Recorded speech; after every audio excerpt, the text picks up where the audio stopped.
Mi nombre es Vicente.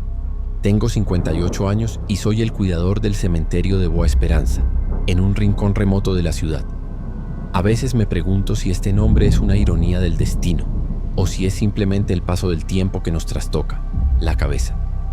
Pero una cosa sé bien, lo que allí viví no fue una invención, fue real, y por más que intento olvidarlo no puedo. Era solo otro lunes a última hora de la tarde.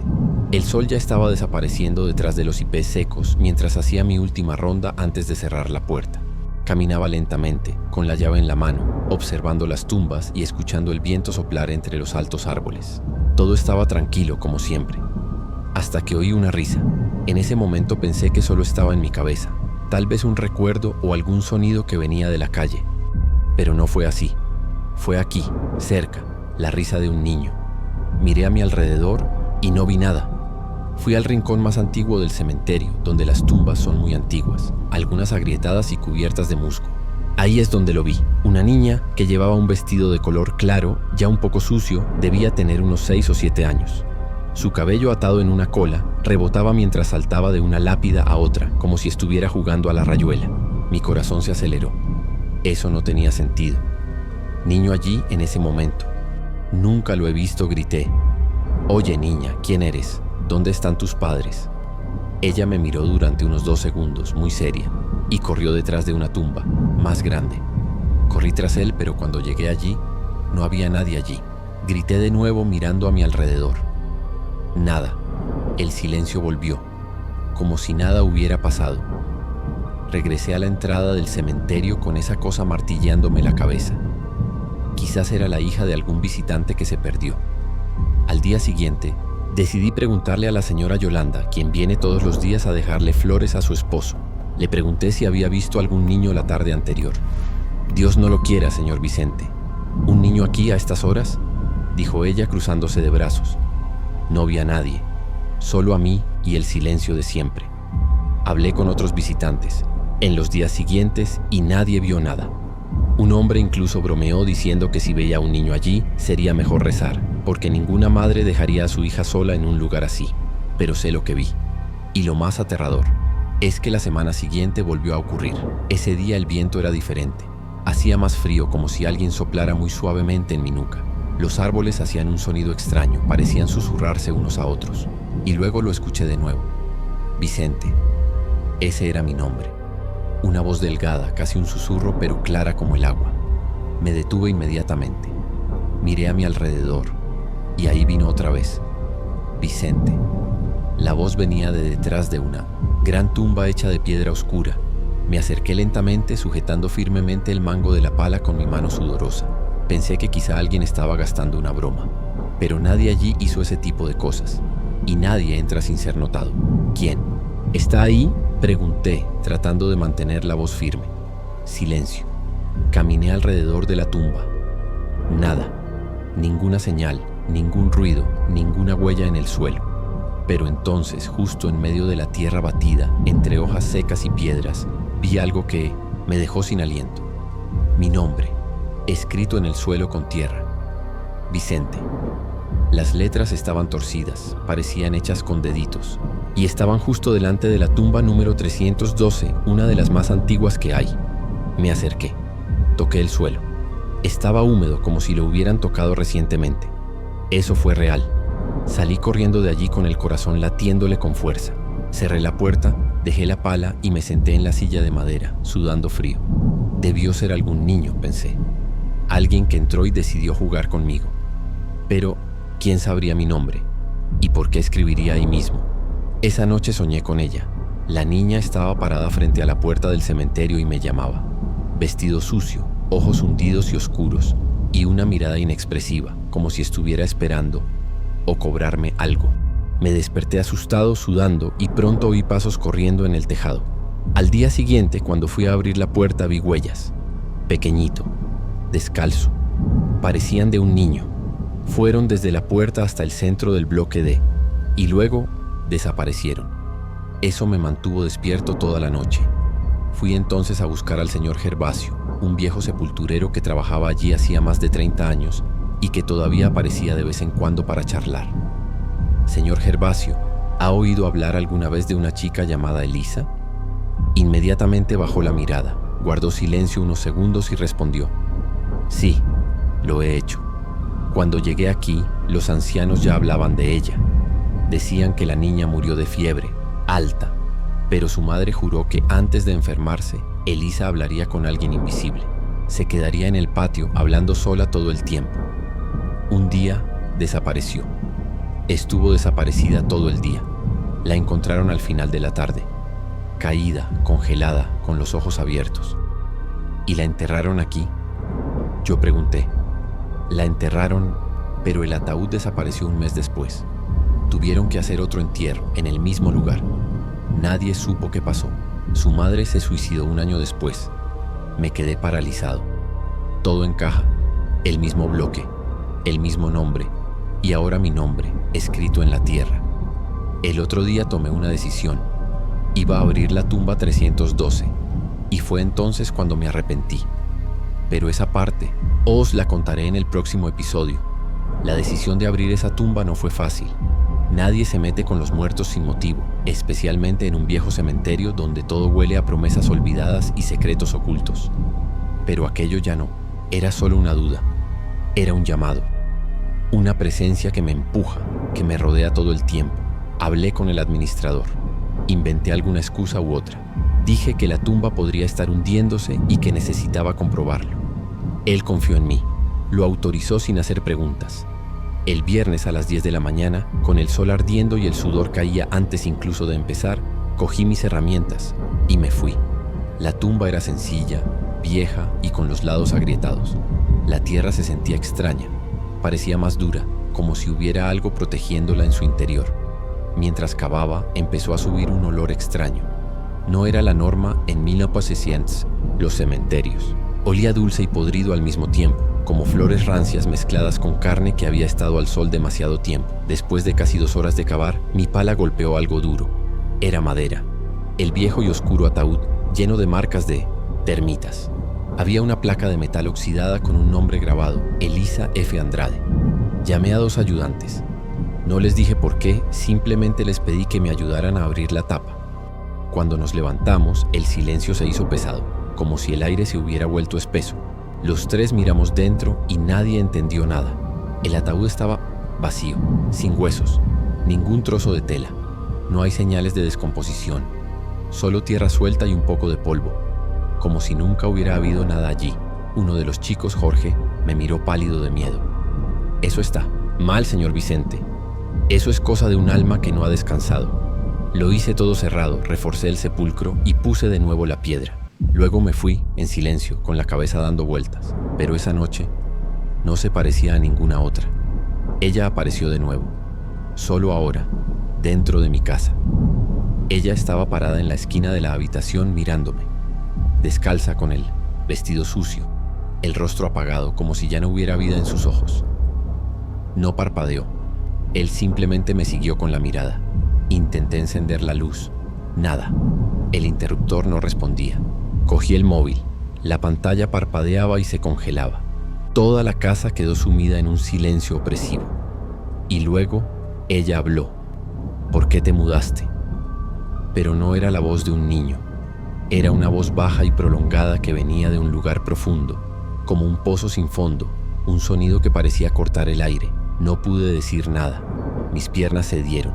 Caí de rodillas y me quedé congelado. El corazón se aceleró, boca seca. Ella dio un paso, luego otro y uno más. Se detuvo justo frente a mí. No podía moverme. Y entonces de la nada ella desapareció, como si solo hubiera sido un sueño. La luz regresó, el móvil también, pero todo mi cuerpo seguía temblando. Al día siguiente encontré la puerta de mi casa abierta y en el suelo de la cocina pequeñas huellas de tierra. Salieron de la puerta y fueron a mi habitación. Se detuvieron justo en el borde de mi cama. Pasé ese día en silencio, simplemente recordando todo. La niña que nadie vio, el nombre en la tierra, el ataúd vacío, y ahora esto. No era solo un alma perdida, era algo atrapado, algo que nunca fue realmente enterrado. ¿Pero por qué? ¿Qué quería Elisa? ¿Y por qué yo? El domingo comencé a entender. La respuesta vino de alguien que todavía estaba vivo. la hermana de la madre de Elisa. Según los registros, ella todavía vivía allí en el pueblo, pero no estaba preparado para escuchar lo que ella tenía que decir. Muy temprano el domingo, antes de que saliera definitivamente el sol, saqué la ficha de Elisa del libro de registro y fui tras el último nombre que allí aparecía, Ana Ferreira de Andrade. La dirección era sencilla, en un barrio antiguo llamado Alto. La casa era vieja, con un porche de cemento y una puerta de hierro que crujía al abrirse. Aplaudí. Me tomó un tiempo. Cuando la puerta se abrió, vi a una señora delgada, de piel, arrugada, cabello blanco atado en un moño y ojos claros que parecían contener muchas historias. Llevaba un vestido floreado, algo sucio por el paso del tiempo. ¿Es usted la señora Ana?, yo pregunté. Ella me miró fijamente, como si ya lo supiera. Sí, lo soy. ¿Y viniste por Elisa? Tragué saliva con fuerza. Negué con la cabeza. Vine. Trabajo en el cementerio. He visto algunas cosas. Su nombre apareció en una tumba, pero el ataúd está vacío. Ella suspiró profundamente, como alguien que llevaba mucho tiempo cargando con ese peso. Entonces ha llegado el momento, murmuró. Siéntate aquí, joven.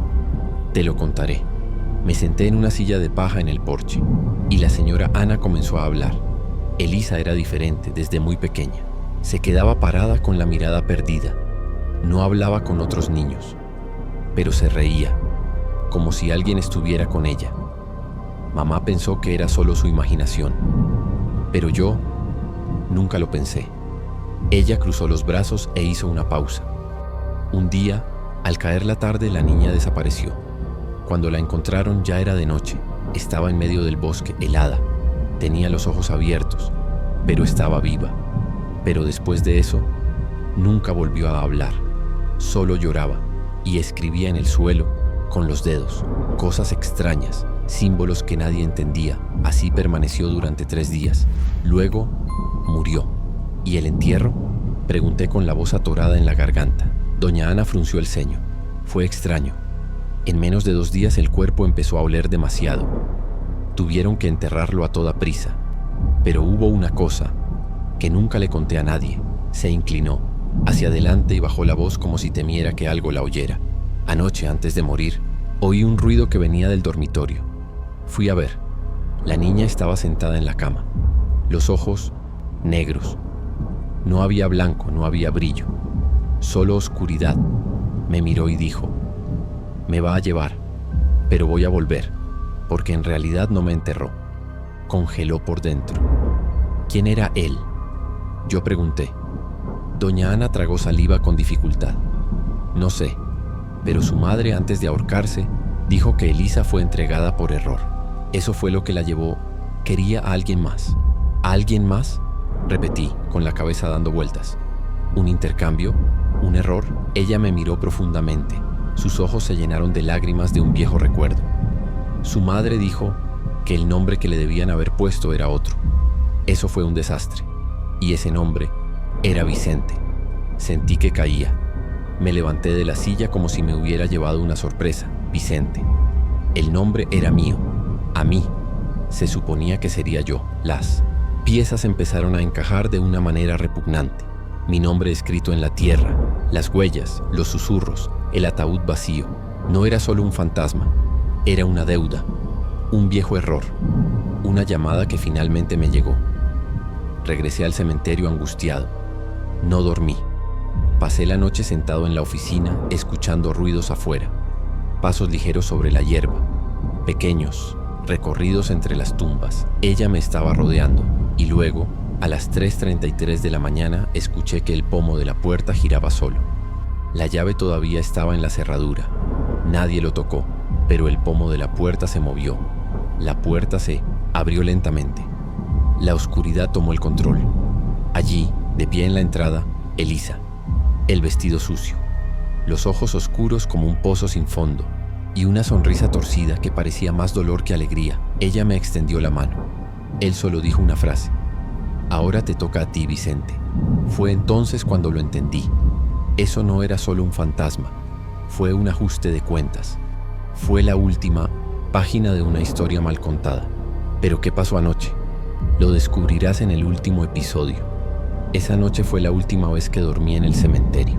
Después de que la chica apareció en la puerta, con esa sonrisa rota y esos ojos sin vida, mi cuerpo se congeló.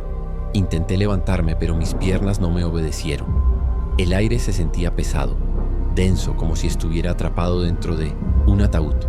Ella entró lentamente, sin sonido, como si no tocase el suelo. La habitación parecía encogerse con cada paso que daba. La luz estaba parpadeando. La radio se apagó sola. Incluso el reloj de pared se detuvo. Allí el tiempo había dejado de funcionar. «Ahora te toca a ti, Vicente», ella repitió. Sentí un dolor agudo en el pecho, como si alguien estuviera sacando algo de mí. Empecé a sudar fríamente. Intenté gritar, intenté orar, intenté cualquier cosa, pero no salió nada. Solo silencio. Ese silencio podrido, el mismo olor de un ataúd vacío. Ella volvió a desaparecer, pero dejó una marca. En mi brazo 3 rasguños profundos, sangrando lentamente, ardiendo como brasas. La piel ardía como si hubiera sido tocada por fuego antiguo. Pasé los siguientes días encerrado en casa. Cerré ventanas, puertas, eché sal en los rincones.